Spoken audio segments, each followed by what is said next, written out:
we all have to get under one roof and figure this out of how to present ourselves as something that's more than just go in and get big muscles.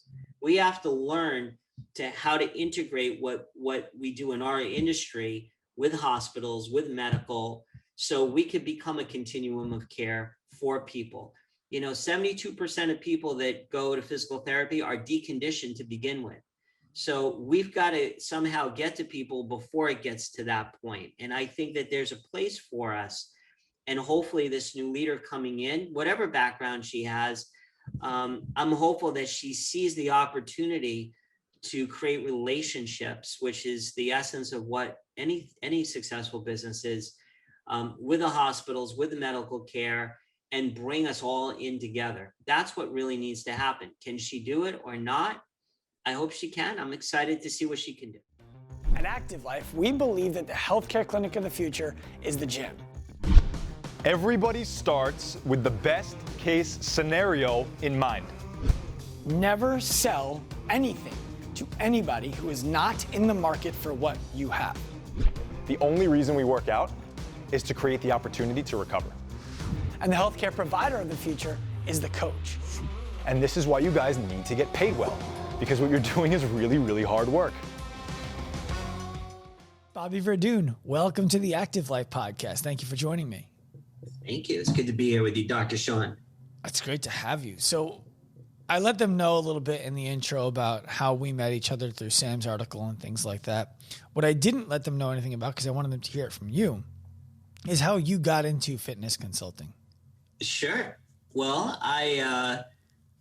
after I got out of college and learned quickly that my pro athlete days were going to be numbered in single digits. It was time to get serious about life. And I was actually a coach, first a high school coach, then a college coach. And then I started working with pros, basketball and tennis. Started to head towards the basketball realm of things. And my wife was going through the in vitro process at the time, got pregnant. And I remember sitting down with a couple of coaches from the Sixers, and they basically said, do you know the percentage of coaches that stay married? Because they knew how important family is to me and that whole process. And after I heard that statistic, I said, I don't know if this is going to be for me. I was on the road 200 days a year. Mm-hmm. And so I found myself. Bobby, what is that statistic? Or what was that statistic? 200 out of 365? No, the coaches who stay married. Oh, very low. Okay. Very, very low. Yeah. To be exact, very, very low. Yeah. Happily married, if you add that into it, I would say extremely low. Right. But some people can figure it out. I didn't want to figure it out. I knew that the things that are important to me are important to me, and being around and not missing, events that hopefully at the time I didn't know it, but my daughter was going to have, and then later my son was going to have. That was worth everything to be there, to show up at those events. So I didn't know what I was going to do next. And I got a phone call from someone who owned the Weymouth Club, Steve Goldman. And he was building a club in Canton where I started my coaching career. And he basically said, if we can use your name, because we were pretty successful when we had some teams there, I'll teach you the business. And it was a great marriage. I was there for almost 8 years. We became one of the top 50 clubs in the country. Both clubs were very different. One's a multi-purpose, huge club, 200,000 square feet. The other one, the Canton Club, was a 25,000 square feet club. But we had a lot of success there. I learned something every day.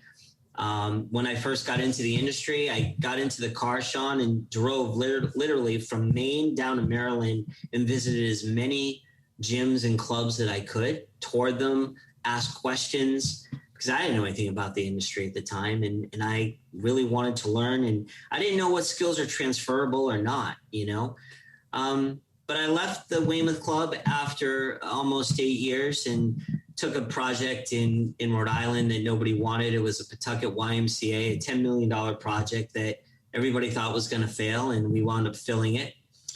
And had a lot of different a few different stops along the way at various places. And I finally said, what I like to do is work with a lot of different type of people and a lot of different types of places. And that's when I got introduced to consulting, and that's where I'm at today. Well, I will say, I think it's really interesting that your marriage shifted you towards the consulting space, because the thing that most attracted me to working with you at Active Entities was the values that we share. The thing that stood out to me the most when we first started working together was when you mentioned that you help gyms decide everything from the architectural design, if they haven't broken ground yet, to what equipment to buy, to where to put it, to what should be in the smoothies at the juice bar. Like, all of that comes in through Active Entities.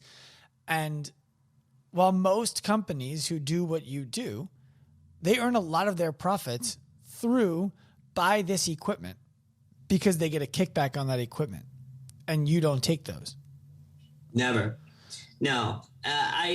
When we started doing this, and I'm never the smartest person in the room with my team. And when you're in the room, I'm even lower down the peg. That depends on what we're talking about.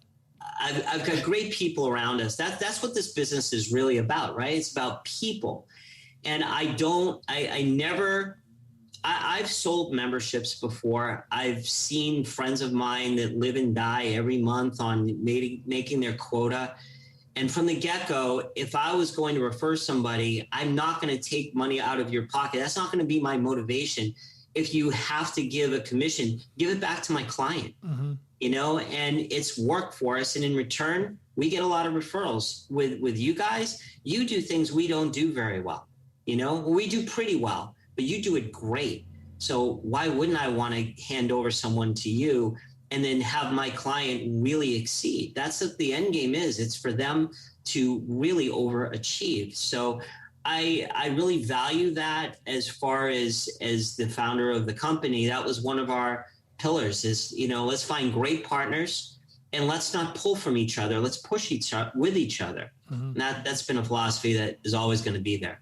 Well, I think that the clients see it and the clients feel it, because what happened, we have the same policy. And for example, we just started working with a website company who we're partnered with for boutique gyms especially. And they told us one of the things that they wanted to be able to do is they're like, look, we will give you $500 per gym who signs up every 5 gyms you sign up. So if you sign up 5 gyms, we'll give you a check for $2,500. And I said, I really appreciate that. And I'm not going to take it. What I would rather you do is just call the 5 gyms that we referred to you and say, hey, we offered a commission of $500 to Active Life for making the referral to you. They didn't want it, so we're going to credit you $500 until that's up. You're not going to be billed. And it was funny because the gentleman who I was on the phone with said, it's so funny that you do that. We do the exact same thing when other companies try to refer to us. So it's just a value set. We look for values and alignment. Absolutely. So I was at your event recently when we spoke. I got the opportunity, thanks to you, to speak in your slot when you were supposed to speak. You cleared yourself so I could talk at the Newtown Athletic Club in Pennsylvania. And that was a gym that is 250,000 square feet inside, I believe, and God knows how many square feet of outdoor space. Yeah. When I first got there, I thought that there were only gyms. I thought there were a few gyms like that in the country, the Lifetimes and maybe a few like that. You've opened my eyes that there's a lot of gyms like that. Like a 30,000 square foot big box gym is small. And the way that you help these gyms actually provide value to the membership makes them small, big places, if that makes sense. Can you speak to that? Because I think a lot of the people who listen to this show just assume that every big box gym is Planet Fitness. And they want as many people to join and as few people to come as possible. And that's not the case when you're working with gyms. No, and I want to just say to the people out there that not only did Sean take my place, but he rocked the house and filled the room, and is arguably the most requested speaker coming up at our next event. So, what my philosophy has always been with big boxes is you've got to have clubs within a club to really make it successful, right? So you have the tennis player that's going to go there primarily to play tennis, but we need to create value with his membership, because there's going to be other tennis clubs around us as well. Well, maybe we can expose him to 1 day a week to do recovery training in the state-of-the-art fitness center.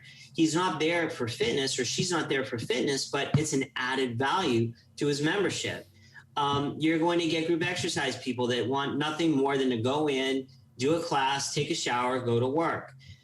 So the philosophy is that hopefully as these people grow and become great members in the club, and let's say they get married and they have families, it's a destination place for the family. You know, Joey can go play basketball on the basketball court.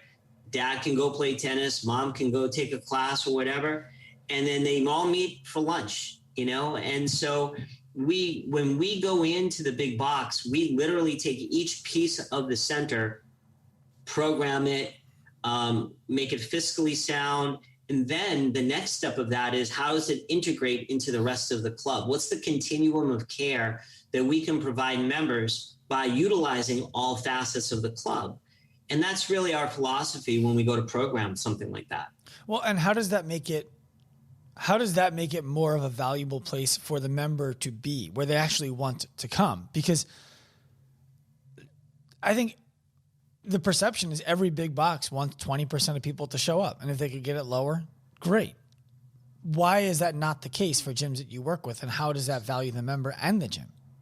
Well, the clubs that we work with, that's definitely not the case. That we want you to come an extra day a week. Actually, I worked with a club recently where we had a price point and we wanted to increase the usage. And we said, if you come in 12 times a month, we'll lower your price point. And the return on that was unbelievable. I think our usage went up 44%.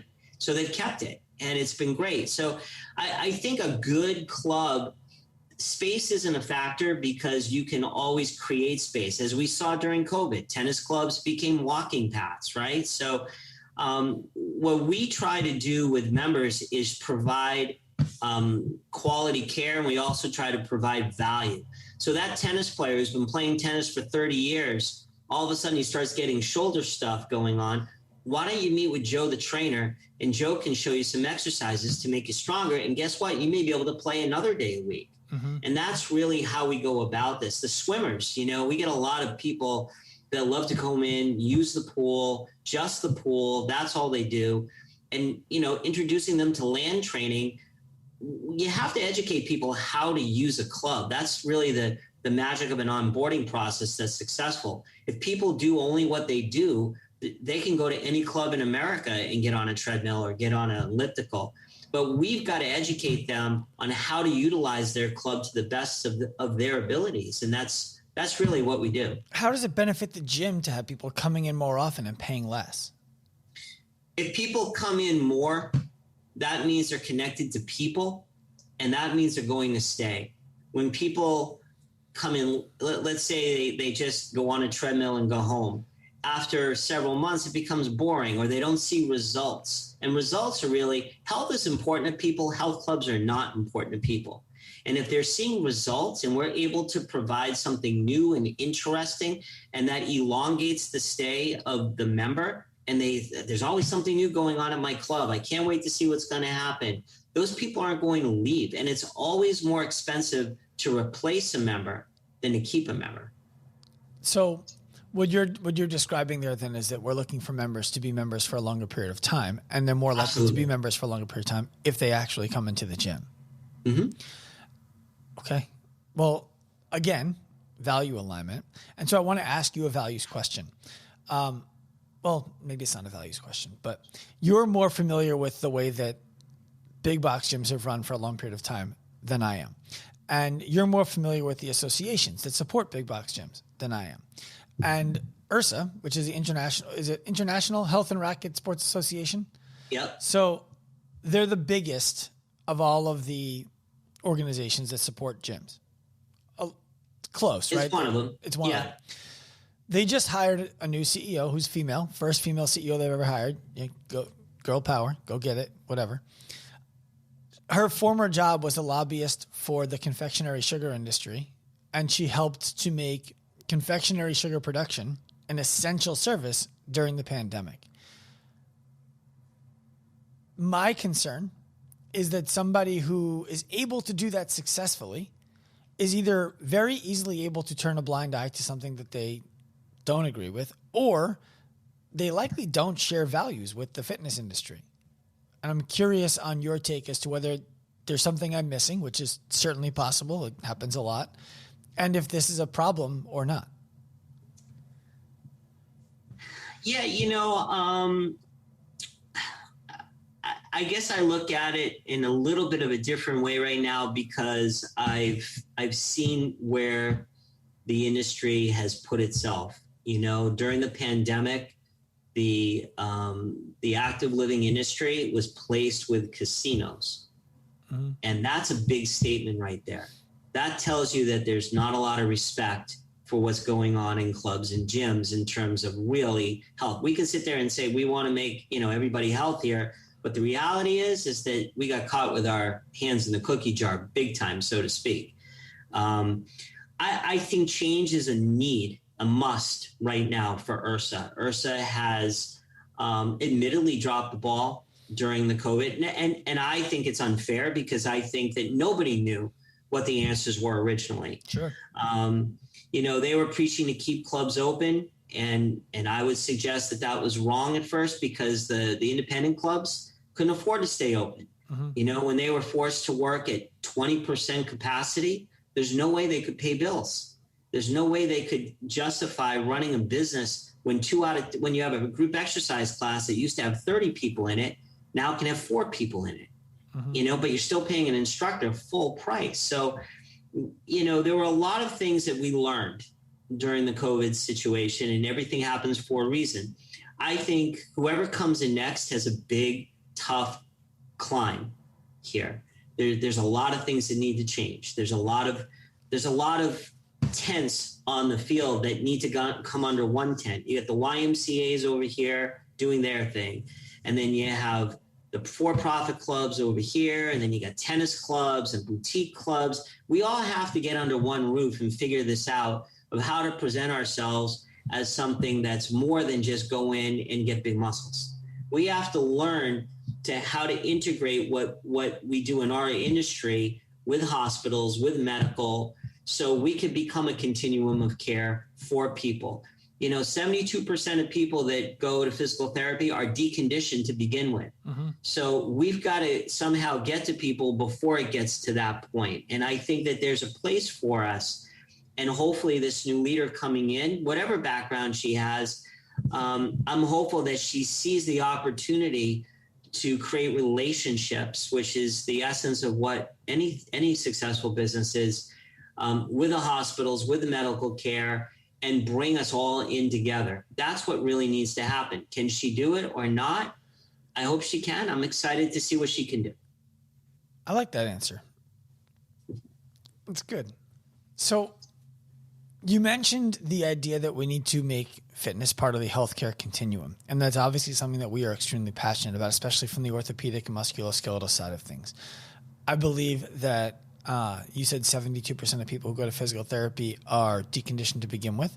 And I believe that there's another statistic, that is that people who end up seeing an orthopedist before they see a physical therapist end up costing 74% more dollars to take care of.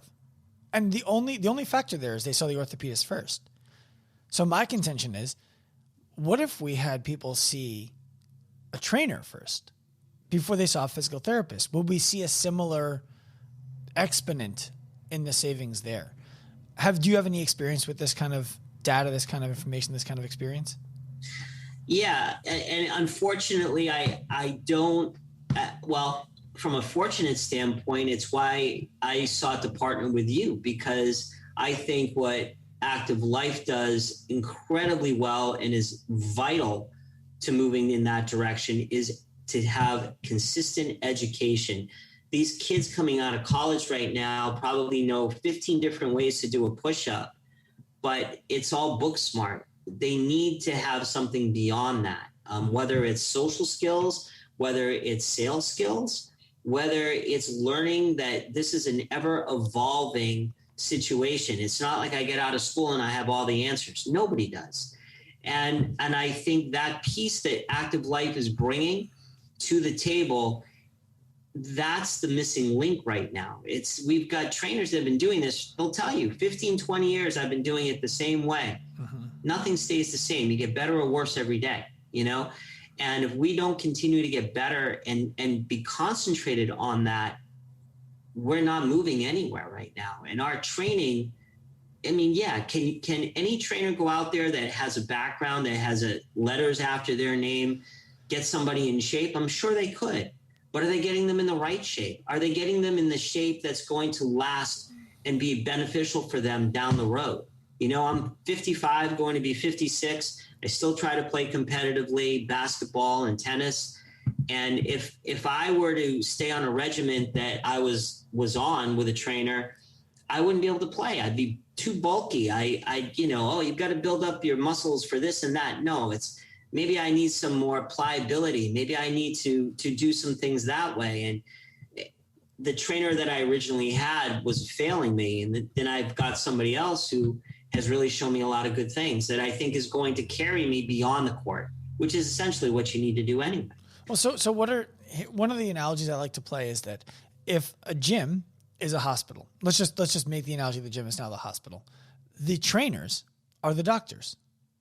Look, there's always going to be administrative staff who potentially make more money, who potentially have larger responsibility, who potentially have more influence over how the gym functions. But every hospital needs doctors. So if they're similar, then every gym needs trainers. And if you started to go to a hospital and the doctors there were just no good, ultimately, it doesn't matter how nice the amenities are. It doesn't matter how well appointed the hospital is. People are going to get the reputation that it's not very good and you shouldn't go there. I feel like this is something that gyms have been missing. Oh, yeah. So that's such a great point. Yesterday, I went to Stop and Shop near me where I live. Brand new Stop and Shop, right? It's got all the bells and whistles. It's got the same people working there. Mm-hmm. As the grocery store that was there before. Yeah. And so it was the same terrible experience that I had before it opened, And so if we were to use that analogy as doctors, what is something that doctors do often in a hospital? They confer with each other. Mm-hmm. It's a collaborative effort to heal a patient, correct? Well, in a lot of gyms right now, I find it's very territorial. Yeah. This is my person. I work with this person. This is the way it is. And it's got to be a collaborative effort throughout the club, whether it's with trainers. You were talking earlier about the club experience. If it's not a collaborative effort, it's going to fail eventually. Yeah, well, I think that part of the reason for what you just described is just scarcity mindset. It's the idea that I have my clients. I don't want you to talk to my clients. I don't want to tell my clients, I don't know. I'm going to go talk to another trainer and find out what they have going on. And then the other side of it is oftentimes the owner or the management in the gym doesn't have the confidence that they can bring the staff to a meeting on a regular basis in which they're going to get education that is necessary. And they fear that they're going to lose the staff if they ask them to come to the meeting. And my question to gyms like that is always, well, what kind of a gym do you want to run? Do you want those people on your staff? No. Right. No. But what do you, I mean, you've worked with gyms in the past before you worked with us. What do you do to help foster culture? Because culture, I think, is what's missing in a lot of these big box gyms. Yeah. Developing culture is something that it's a continuum. You've all got to have the same vision, be on the same page, and be transparent. The third piece is the hardest piece in a club. A lot of times when I go into a club and there's a bad culture, there's always going to be noise. When you're dealing with people, there's always an undercurrent. You're never going to please everybody, right? One time I was working with a club that had a pool. Well, the competitive swimmers would put notes in, the pool's too hot, the pool's too hot. And then the people that did water aerobics, pool's too cold, the pool's too cold, right? Mm-hmm. So you know what I did? I put all of them on a wall, all the comments on the wall next to one another. Did you? And they could see, oh yeah, it was awesome, right? Never had another complaint after that for about 3 hours. But the bottom line is that you have to be transparent. And to do that, you have to put your ego aside, and it's not me, it's a we. And collectively, it's like building a team. and that's where the skills of coaching, I think, were transferable for me. You're only as good as your weakest link. If you have 5 starters and 1 starter can't cover anybody, like you watch the Celtics right now. The Celtics have a guard that's 5'11", he can't move. So guess what? The other team doesn't run an offense. They just get the ball to whoever he's covering and they score. So you have to make sure that if your weakest link is someone that you can get better, you have to educate. You have to grow that person, and growing and developing a person, that's value, because once they feel like they can continue to grow and get better, they're not going to leave you. So now you get to save your staff, and replacing a staff person is very hard because it changes the culture right there. So if you can keep your team together and feel like you can grow them, and there's always going to be minor issues, but sometimes Jeff, my partner, had a great quote this morning. A lion doesn't hear a dog bark, and sometimes you have to let the dogs just bark, but focus on what you got to do. That's a very hard thing. That's a very, very intricate thing to deal with clubs, and we deal with it daily. One of the gyms that we work with yesterday sent us a new application that they got for someone to be a trainer, and the guy's a physical therapist. He's got a good Instagram following. He's local. He seems to really know what he's doing. And I said, these are the questions that I think you need to ask this person before we can decide if we want to hire them or not. The first question was, do you want a career at this gym?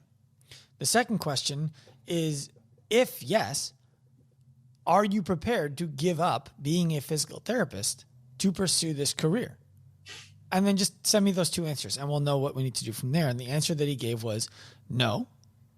And the reason why was, I want to be able to come in Monday, Wednesday, Friday, train some clients because I really enjoy fitness and I want to make that a part of my practice and this and this and this. And I just wrote back, not a fit. Nope. Maybe a great person, maybe a great physical therapist, maybe someone who we would want to bring in to teach the team some things, but not a fit to be on the team, because now that person's not going to be able to stay up with all of the requirements that the rest of the staff have. Yeah, he's content. Yes. Well, not only is he content, but if we have staff meetings every Tuesday, does he just not have to come because he's a physical therapist? Yeah, that the hardest thing for a club, an independently owned club, is finding part-time people that treat it as a full-time job. Mm-hmm. When you have part-time people that treat it as a part-time job, it doesn't work. And the one question I always ask people when I start working with them, if you had unlimited amount of money and you can change one thing with your business, what would it be? Almost all the time, it's culture. Mm-hmm. I got to change the culture. That's the number one thing I get back. Do they answer culture, or do they answer a code that you decode as you're describing culture? No, they say it. They say, I've got the same thing. I've got an underlying culture. I've always got 1 or 2 people that are this or that, or they're not buying in. Sometimes they need coaching skills to get those people to a certain point. Other times they have to be brave and say, it might be your highest grossing trainer, but it's hurting the rest of your team. Mm-hmm. You need to let them go. And that's hard. That's hard for an owner to do. Now, Bobby, do you think that that's a reflection of the kind of work that you do, that gyms who come to you are aware that they need to change their culture? The reason I'm asking that is we've talked to hundreds of gyms over the years. Whether they're boutique or big box is irrelevant. We don't take gyms who are lacking the awareness that they need to change their culture. And there's a lot of gyms who believe that their culture is great. They don't need to change it. But everything else in their business is broken. The revenue is broken. The member acquisition is broken. The quality of the things that they deliver are broken. And we explain to them that's a reflection of what you coach or what you tolerate, which represents your culture. And we find this to be especially prevalent in bigger boxes where they're using Club Connect, for example, or I think that's what it's called, for their personal trainers to get educated for free. And everything is great, right? Quote, great. Do you have to do belief breaking? That sounds like it's a big part of what you would need to do in your business. Oh, sometimes I would say 6 out of 10 times easily, maybe even more, we say to people, you've got to take a step back to go 4 steps forward. Mm-hmm. Because you're just on a treadmill right now and you're not going anywhere. And we prove it to them. We say, when we go in and assess a club, we assess it from so many different angles, from personnel to the culture, to the financial aspect of things, to the member experience. And you know, the one thing that I often see is I think they've created this false truth that the members don't know. Of course they do. Of course members pick up on that. Members talk to staff. Members look to talk to staff who are unhappy, come out of a meeting and they're all puffy and red and angry. Members want to know what's going on, you know? And so we have to be the bearer of truth sometimes and say, look, you know, if you don't believe this is going on, call one of the 50 people we've worked with in the last year, and they'll explain that they've been in the same boat that you are in now, and this is the way that they got out of it. And, you know, sometimes it takes a little bit of hand-holding, but, and it's like digging a cavity, right? I mean, it's going to hurt for a little while before it doesn't hurt. But the hardest part is when they have a superstar, quotes, and the superstar might be doing $10,000 a month in business for you, while your other team only does $4,000 or $5,000 a month. But what you have to say is, well, maybe because he's doing $10,000, those people are motivated to do $6,000, $7,000, $8,000 a month, and all the focus is on that guy, so that we're not getting them better. And maybe you need to get rid of the superstar if he's not buying in, to get your, you know, your depth. And depth is a huge factor in a multi-purpose club. Well, you need depth. One of the things that I like to talk about for multi-purpose clubs is, instead of incentivizing each trainer alone to hit their quotas, to hit their goal, and then paying the personal training manager based on, you know, total performance, what if a metric in the game was the percentage of trainers who are hitting their goal affects the way that the personal training manager is paid? Because now what's going to happen is you're going to hire people more discerningly. You're going to train people more diligently, and you're going to fire people more quickly who don't fit the culture. Without a doubt, you know, there's so many analogies with sports you can use, but let's take baseball. If your home run guy is hitting 60 home runs, but he's striking out 75 times a year, your fifth and third batter are not going to bat as well, because the pitcher knows they can pitch around that guy to strike out the other guy. So you've got to make sure that everybody's on the same page, and maybe your cleanup guy bunts once in a while, God forbid, right? So it's at the end of the day, it's about how you coach people to work with people effectively, and that's where you guys come in. Because that is always an evolving process. It's not, you never get enough information. I learn something we meet every Wednesday, right? Every time we meet, I have a notebook. There hasn't been one meeting that I don't walk away with something I didn't know before. And that, to me, that's what the essence of what we need to do better in the industry. We, as a collective group, we have to make an effort to not be satisfied with where we're at or to make a buck. We got to get better at this. Well, Bobby, the reason why we've said no to a lot of gyms who we've consulted with in the past, we said, I don't think that we can help you. No. We didn't have a relationship with you yet. In that time, I would have said, you know what? We're not the fit. This company, Active Entities, is actually a better fit for you right now. And there will be a time in which we'll be a good fit. It's just not now. And the reason why we would have had to do that is because they would say something that would lead us to understand, God, they don't think there's something broken here. Yeah. They think things are good. So I imagine gyms come to you and there's blind spots that they have about what's broken in their business. How do you go about shining a light on the blind spots without making somebody feel as though you're attacking their business? First thing you try to do is establish where they want to get to. So if you want to get to here, but you're here, okay, well, what's prevented you to get to there so far? And they start telling you from their point of view. And by the way, they may not be wrong, but they may not have the whole story, right? You know, they may only see what's in front of them. So we'll respectfully bring into other factors that are prohibiting them from getting to the other point. A great example of this is a club we worked with a couple of months ago. They had a record amount of memberships 2 months ago. They sold 150 memberships. They were all gung-ho. But at the end of the month, they couldn't figure out why that didn't translate. So we said, well, how much did each of those members cost you to bring in? And they said, what do you mean? I said, well, it's great you brought in 150 members. but how much is that costing you to bring them in? So in our industry, if it's 2.5 months worth of dues, it's about average 7 months. They weren't going to see a return on all those 150 people for 7 months. They basically were, it was ridiculous. Well, Bobby, what did they do to bring those people in that it cost them 3x the industry average? They spent about $37,000 on marketing, on radio, on print, on this and that. And they patted themselves on the back while these people were coming in, not realizing that there's a formula that you have to plug in to make sure that what you're doing makes sense financially.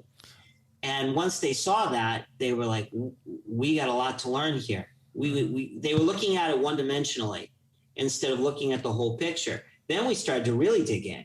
Well, what percentage of those 150 people were onboarded correctly? So 22% of them. So that means the rest of those people never got with a trainer? Right. Well, how do your training staff feel about that? See all these people walking around the club, but they don't get a chance to, do they know how to engage a member? So those are the things, that's how we start to go about this. And we very respectfully say, if there's more to this than what meets the eye, and that's how we do it. Well, and so I imagine that the reason why that's a problem, because I'm thinking of this just from a pure long game, math.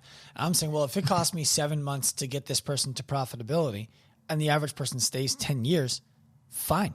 I'll do that all day long. I'll wait my 7 months and I'll be profitable for the next 9 years and 5 months. I imagine that there's another statistic that's important, which is that they don't stay for 10 years. No, you're right. And the other thing is that they don't look at is, while they may have brought in 150, they lost 95. Right. Why are you losing 95 members a month right now? So there's a lot of factors that go into this. And again, it comes back to why I am such a huge believer in what you guys do is if you have staff that are really committed to growing and developing and becoming and getting better, that's going to translate to your membership. If I'm working with you, Sean, and I've been working with you for 7 months and now you've got some new things to show me and you're excited about it, I'm excited about it. Mm-hmm. One of the things that we find really interesting is the compliments that people give to the gym and to us about the trainers who are in the gym. When we first started, I expected different compliments. I expected them to say, the trainers are so knowledgeable. The trainers really guided me. They make it really easy to approach them. These are the things that we instill that I expected they would be noticed for and that people would compliment on. They don't compliment on that very often. The most common things that people compliment on, the trainers are never on their cell phones. Oh, I mean, what about the trainer that works with you and then you decide, I'm going to take a couple of months off and now the trainer ignores you when you come into the club? Sure, but that's something that someone had to have bought personal training to experience. True. It blows me away how commonplace personal trainers on their cell phones on the gym floor. Like it's got to be so prevalent that the average gym goer notices that it's not happening. It's way easier to notice things that are happening than it is to notice things that are not happening. And over and over again, I get messages because the gyms that we work with tag us and they talk about their trainers on social media. And then people will message us, hey, I saw that you're working with this gym. I want to let you know, I've noticed the trainers haven't been on their cell phones for months. And that's amazing. Thank you. Yeah, there's two signs that I put in clubs that we work with. One is we'd rather explain our prices one time than consistently apologize for poor service. And the other sign is we'll always remind you to turn off your cell phone as you leave the fitness center. As you leave? Yeah. In other words, we're talking to the staff in a staff room. Mm-hmm. We'll always remind you to turn on, as you leave for the day.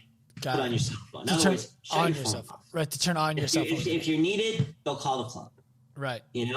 Right. Well, I think it speaks to the intentionality of the trainer while they're on the floor. I'm not here to be somewhere else. I'm here to be here. Right. It's the part-timer acting like a part-timer, or even worse, the full-timer acting like a part-timer. Yeah. One of the things that I always used to struggle with when I was a trainer, and it's because I I allowed myself to be mature and look at comparison, right? Is I would bust my ass and be all in for my clients at all times. And I was full. I was busy. I couldn't take more clients. But there were these other trainers who were hodgepodging it. And they were full too because they were good personality, high energy, fun to be around. I'm like, they're not doing anything for their clients. And there's still a lot of that in the gym. But I look at that as a full-time staff member with a part-time mentality because they're not trying to become a better trainer. They're just trying to be more fun. And maybe that's it. Yeah, no, I would say you're so spot on. When we go into a club, the person who's usually the leading trainer is the one with the greatest personality. Mm-hmm. But they'll go through a lot of different people. I don't know how long people stay with them before they go on to other people. I see a lot right now of just lacking social skills. Mm-hmm. Kids coming out of college, they know the X's and O's, but they don't know how to not talk with a text. I see with my own kids right now, they're in a room watching TV last night. We're watching something and they're texting to each other. I'm like, what are you doing? Like, what the hell are you doing? Yeah. But it still comes down. I mean, look at you. You got Sam, you got Pamela, you've got great people around you. Right. Mm. And to me as a club operator and owner, that should be the number one priority is let's find talent. And let's cultivate it and let's grow it. Mm-hmm. That to me is so essential in a successful business. Well, I agree. I think that the business is only as good as the people. You can have the best facility in the world. If you don't put the right people in it, then nobody wants to be at it. Yep. So what are some of the most difficult things that you find that you need to do in order to help other people help themselves? Sometimes you get a call from a tennis enthusiast who wants to build a tennis club where there's absolutely no chance that tennis is going to really develop. And although he feels that tennis is the most important thing on the planet, you got to ask them, do you want to have a successful business or do you want to build a tennis club in the middle of nowhere? Sometimes the hardest part sometimes is teaching the operators how to manage the owners. How to manage up is a very, very intricate process in a club. And that's something that we spend a lot of time doing with people is, you've got to be able to go into your club or go into your situation and be able to manage up. And we find that people struggle with that. It gets very defensive. People get very defensive. It'll come out very aggressively. They use the terms, you need to do something, just something as simple as that to change to, we need to think about the best way to get to where we want to go. Here are some thoughts. What are your thoughts? You brought some things up before that made me trigger how I think. So here's some examples of where I think we can go with this. It's just really the interaction of that process is very, very difficult sometimes. Letting go your best player that has been with the club since we opened, that I was at their wedding, I was this, I was that. Okay, but they're hurting your business now. Mm-hmm. It's time to make a change. Change is hard for everybody and everything. And I think that's the hardest thing that we deal with is change. So I'd like to share with you one of the things that I struggle with, and I want to hear how you deal with it. Yep. It would be really easy for us to lead all of our marketing with, look at how much money we help people make. We have statistics that the average trainer who works with us doubles their income in 3 months. That the average trainer who starts with us starts around $2,000 a month, and within 6 months they're over $5,000. These are averages. So if you're better than average, that's under the rug. Yeah. I don't want to do that because I don't want to, I want people to know about that. So we'll talk about it, but I don't want to run ads. I don't want to put stuff out that says like boost revenues, make more profit, make a ton of money. I don't want to attract the kind of person who is only looking to maximize profits without maximizing value as the conduit to it. I'm all for helping people make more money. I want people to know we can help them do that, but I don't want to lead with it. How do do you believe, number one, that that's a mistake? And then number two, if you do, or if you don't, how do you connect with your prospects who are not yet your clients to show them we can help you increase your revenue? Of course, the way we're going to do that is through value. Yeah, I completely agree with you 100%. And you know that because we've had these conversations. I know you agree with me on the premise. I never discussed with you how we market it though. So yeah, I think that at the end of the day, if you get into this business, look, as an owner, you're going to have a priority to be profitable. That's not going to go away. No matter what they say. I want to make a difference in my community. As long as I'm making a profit, right? Which is reasonable. Yeah. And I think that the key to this is to show an alignment that X affects Y to create Z. And I think you have to put the almost, I'm not going to say a dollar amount on value, but you have to prove to these people, and this is what we do, that value trumps the thought process of making the quick buck. This is where our industry has failed for the last 5 to 10 years. You know, the Bally's whole thing, right? We're not going to let you leave the office. We're going to put our chair in front of that door until you join, until you sign the bottom line. Is that what they did? Oh, it was awful. I'm not a fan of the $10 a month clubs at all. You know that. The Planet Fitnesses of the world are destroying the industry because it's giving deconditioned people an excuse to not go to a club. Because once they fail standing on a treadmill, literally, for an hour twice a week, and they gain weight, the gyms aren't for me. That's not a representation. But a lot of Planet Fitness owners make a lot of money, you know? And so you've got to say to yourself, why am I in this? Why do I want it? Why do I do what I do? Now, how can we monetize that so everybody wins? Not just me, but the trainer wins, the pool director wins, the tennis pro wins. That's the key to this. And as consultants, we've got to go in and show them the formula that has worked in many other clubs we've worked with.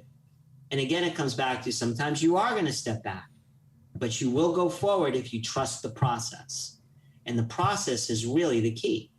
But if you don't put value, you're not able to show people that value equals a better result than which it does with you guys. Because I've never heard you talk about, in all the times we've had a lot of conversations, but it's never about what the trainer could make.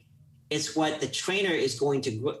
Can you put a dollar amount on teaching a trainer something new every week? You can't.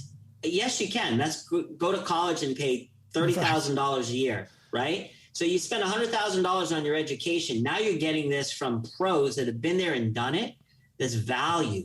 That value is going to translate at some point, and that's our job, to show how value can translate into making a profit. So you mentioned to step back. And by the way, just a quick aside, you've mentioned a few times the textbook, the college, and stuff like that. One of the podcasts we did recently before you was with a PhD candidate in exercise physiology. And she's very, very, very smart young woman.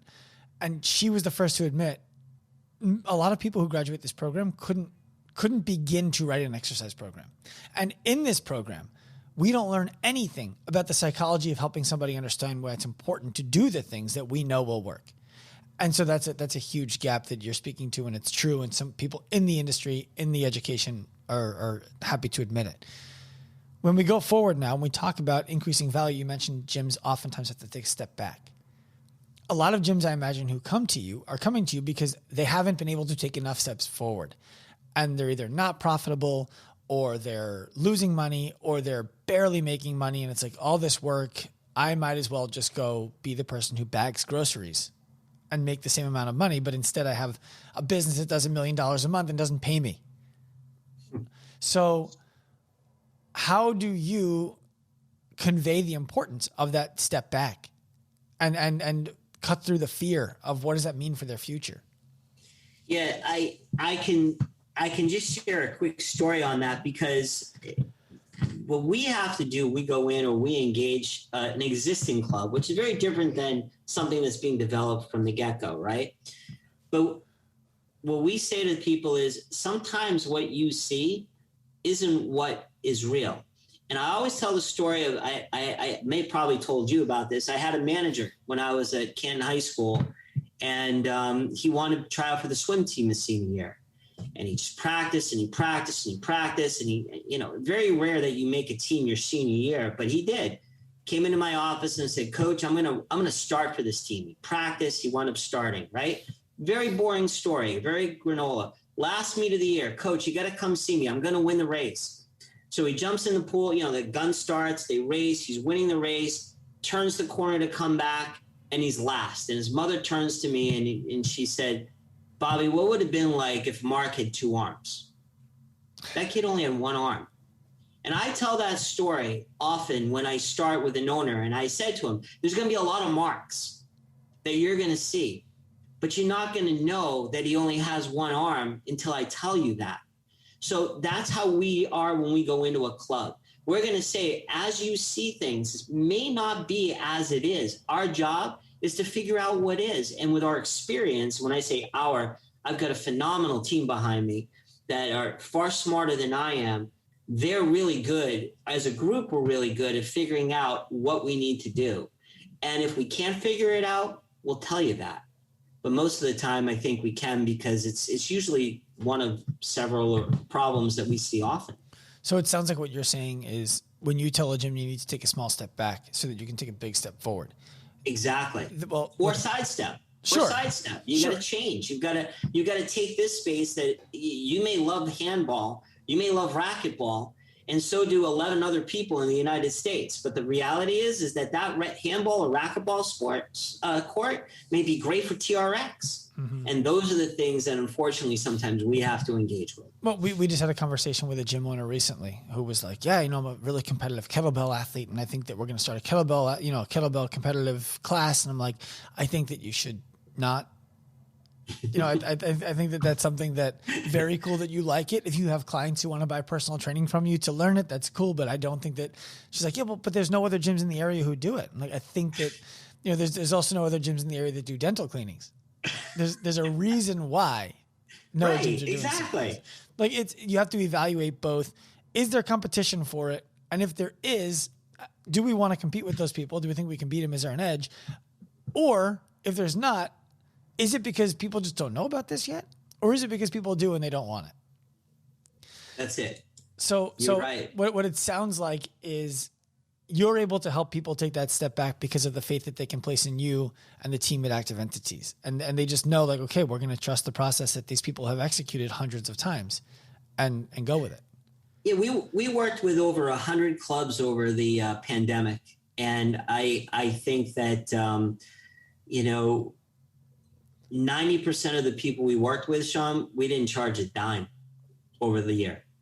And we took a hit financially, but guess what? When we pick up the phone and say, hey, we've got this going on, they're the first people to sign up. We've got them in our team, in our group, our circle of clubs now. They know, they trust us. And that's where it comes back to. Sometimes it's not about a buck. It's about how do we survive together here? And we had something to give. When the pandemic happened, while people were yelling, keep the clubs open, we were making phone calls to local people saying, where can we get cleaning products cheaper? Mm-hmm. We were finding holes and loopholes in the law that said, you know what, go back, renegotiate your insurance because you're not going to have as many visitors. So you might be able to save $400 or $500 a month. These are the things that we provided during the pandemic that, in my opinion, were really valuable to a lot of people. Well, what you're describing, again, is a value that I appreciate, and one of the reasons why we want to partner with you. And it's that I see it in the most successful people who I know. It's that they make money as a byproduct of providing a service, and they don't count the money as much as they count the service. And the money just seems to continue to take care of itself as long as I'm not suggesting that you don't look at it. I'm not suggesting that you don't pay attention to your top and bottom lines. It's just that you don't make decisions based on them. You make decisions based on, is this good for the client or not? Yeah. And I'm sure you see this too. I think there's a lot of phonies out there. Oh, yeah. That try to do this, right? I mean, there are consultants out there. The first thing they'll say to you is, I've owned 2 clubs. Well, the question you should ask them is, what happened to those 2 clubs? Mm-hmm. Well, they went bankrupt. Okay, well, why are you consulting right now? You know, I mean, this is true stuff. There are people out there that's what happens. And I always say, I never ask if someone calls me and say, we've talked to 4 or 5 different consultants. That's great. Here are some questions you should ask these people. And whether you work with me or not, if you work with somebody else, this happened. We had somebody that decided because of the money, they were going to work with another consultant. We wish them luck. I said, I'm always here. They wound up calling me almost weekly. And they finally said, you know what? You were right. We're going to come over to you. I said, well, you can't do that. You can't break a contract with somebody because we're all in this together. When your contract runs out, call me. Mm-hmm. That's what happened. Yeah. It's transparency. Exactly. Bobby, this is gonna come out before the event, so I'm gonna be speaking for you again in August, on August 3rd in Cedardale, Massachusetts, right? Yeah. Give a little plug for the event. Let people know what's going on there. So if they're listening to this and they want to come, they want to learn about it, they have an opportunity. What makes our events incredibly unique is that it's not just about what happens in our box of health clubs or gyms or whatever. We've got a well-known doctor coming in to talk about how to handle depression and people with depression. We've got a marketer, a dynamo, who's worked with some real top people, real big people in the world. Oprah, for example, coming in to talk about how to communicate, how to not market, but how to engage, how to connect with people. So people that have nothing to do with our industry, we feel are very important right now because it's going to expand our network in the industry. We've got people like yourself coming in, which is worth the price of admission, believe me. So our belief in what we're doing is that right now it's hard for people to get out of their businesses. They're working in their business. They're not having time to work on their business. So hopefully by doing these regional events, they can do both. For one day, they can come work on their business, then go back and work in their business. And we're thrilled with the first one. This one is Cedardale, which, by the way, is a story in itself. It burned down. They built it up. There's a lot behind that story. The family is unbelievable. I used to play basketball there in between my sophomore to senior years. They had the best basketball leagues in New England. We're so excited to go back there. We've got a medical fitness event coming up in Virginia, and then hopefully we're back in Newtown in November. So we're excited what we're doing. I love it. Bobby Verdun, where can people find you and Active Entities if they want to learn more? ActiveEntities.com, or you can come to Marblehead, Mass. and have lunch with me on the water here. It's beautiful here. But we're available globally. We've got offices or people around the globe now. We've got people in Australia, people in Europe. So the one thing I'll say about our team is that you don't just get one of us, you get all of us. And part of that is, of course, working with you, Sean, and your team. Nobody has all the answers to all this stuff. But if you have a group of people, we have a medical advisory board, which you know about, which you're on, that is 15 of the best people in the world at medical fitness that we're starting. I can't wait to announce that today. Got a lot going on that can help a lot of people. And at the end of the day, that's what it's all about. Bobby, thank you so much. Thank you, man. Always a pleasure. I hope you enjoyed this episode of the Active Life podcast. If you did, please be sure to head to wherever you listened to it and give us a quality review, as well as 5 stars if you can spare them. If you want more from us, feel free to follow all of our social media accounts at Active Life Professional, Active Life RX, and Dr. Sean Pastuch on Instagram.